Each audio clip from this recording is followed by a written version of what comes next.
राधे राधे, जय हिंद, जय भारत। हमारे चैनल HNE आइकन पाठशाला में आप सभी का स्वागत है। जैसा कि आप जानते हैं कि हम कबीर की साखी पढ़ा रहे हैं और आज कबीर की साखी में कोटेशन नंबर 5 की व्याख्या की जा रही है। इसके पहले कोटेशन नंबर 4 तक, 1 से लेकर 4 तक की व्याख्या कर दी जा चुकी है, जो हमारे चैनल में जाकर के आप देख सकते हैं।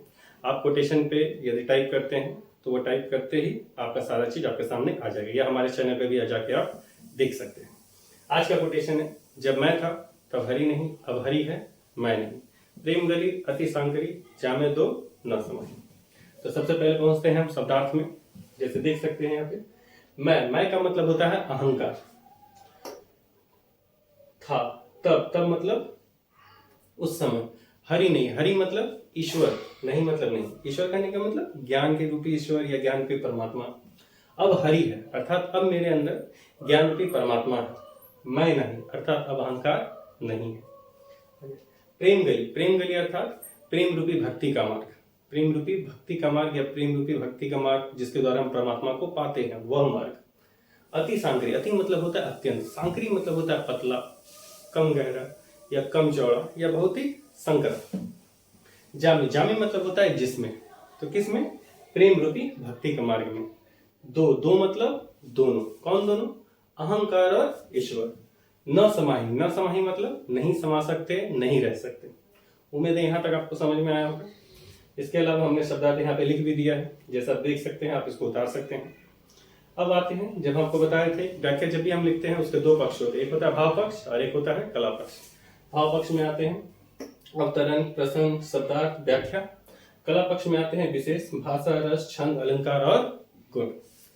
तो अब स्टार्ट करते हैं अवतरण। उम्मीद करते हैं यहाँ तक आपको समझ में आया होगा। तो आपको बताया गया अवतरण में क्या लिखा जाता है, पाठ और कवि का नाम। तो कैसे लिखेंगे?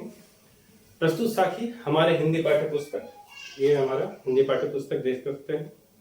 हमारे हिंदी पाठ्य पुस्तक हिंदी पाठ संचयन में पद खंड में कबीर के पद में कबीर की साखी नामक कविता से अवतरित है। फिर पैराग्राफ चेंज करेंगे। जैसे हम लोग जानते हैं कि जब भी हम किसी कवि के बारे में लिखते हैं तो उसका गुण, उनकी विशेषता, उनकी उपलब्धि, उनके गुरु एवं उनके उपलब्धियों के बारे में जोड़ करके लिखते हैं।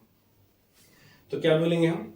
इनके कवि हिंदी साहित्य के इतिहास में भक्ति काल में, निर्गुण भक्ति धारा में, ज्ञान मार्गी शाखा के सर्वश्रेष्ठ कवि, परम समाज सुधारक, नीरू संतति, स्वयं गुरु रामानंद जी के शिष्य कबीरदास जी हैं। उम्मीद करते हैं आपको समझ में आया होगा।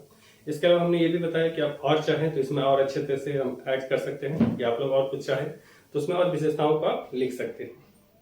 इसके बाद आता है प्रसंग। प्रसंग का मतलब होता है यदि कोई कोटेशन कहा गया है तो किस बात पे कहा गया है। तो जैसे यहाँ पे हम देख सकते हैं कि प्रसंग कोटेशन से निकाला जाता है, व्याख्या से निकाला जाता है। तो हम आपको बता रहे हैं, जब मैं था अर्थात कबीरदास जी कहते जब मेरे अंदर मैं था अर्थात अहंकार था, तब हरि नहीं अर्थात ईश्वर नहीं था। अब हरि है अर्थात अब ज्ञान रूपी ईश्वर की प्राप्ति हो चुकी है, ज्ञान की प्राप्ति हो चुकी है, परमात्मा का बोध हो चुका है। तो हरि मैं नहीं अर्थात मेरे अंदर अहंकार नहीं रहा। कहने का मतलब जब अहंकार था तो ईश्वर नहीं था, और जब ईश्वर है तो अहंकार नहीं है। अर्थात दो विरोधी तत्व एक साथ नहीं रह सकते, और यदि रहते हैं तो उनकी उपयोगिता सुलभ नहीं होती। प्रेम गली अति सांकरी। फिर कहते हैं कि प्रेम गली अर्थात होता है प्रेम का मार्ग, भक्ति का मार्ग या ज्ञान प्राप्ति का मार्ग। अति सांकरी अर्थात बहुत ही पतला होता है, बहुत ही महीन होता है, कम चौड़ा होता है। जामी, जामी मतलब होता है जिसमें, किसमें? प्रेम रूपी भक्ति के मार्ग में। दो मतलब दोनों। कौन दोनों? अहंकार और ईश्वर। न समाही मतलब समा नहीं सकता अर्थात एक साथ नहीं रह सकते। तो उम्मीद करते हैं इसका प्रसंग क्या निकलेगा। कबीरदास जी कहना चाहते हैं कि दो विरोधी प्रकृतियां एक साथ कभी नहीं रह सकती, या मानव हृदय में अहंकार और ईश्वर दोनों में से कोई एक ही रह सकता। इसी प्रसंग को कबीरदास जी ने दर्शाया है। उम्मीद करते हैं यहाँ तक आपको समझ में आया। अब आते हैं हम लोग व्याख्या के बारे में। तो कबीरदास जी क्या कहना चाहते हैं वो सुनिए। कबीरदास जी कहते हैं, जब मैं था तब हरि नहीं अर्थात जब मेरे अंदर अहंकार था, लालच था, स्वार्थ था, घमंड था, तो मेरे अंदर ईश्वर नहीं था अर्थात ज्ञान नहीं था। लेकिन जब मुझे ज्ञान की प्राप्ति होती है, गुरु की प्राप्ति होने से जब ज्ञान की प्राप्ति होती है, तो मेरे अंदर अहंकार नहीं रहता, दम नहीं रहता। वे कहते हैं कि प्रेम का जो मार्ग होता है, जो भक्ति का मार्ग होता है, वो बहुत ही पतला होता है।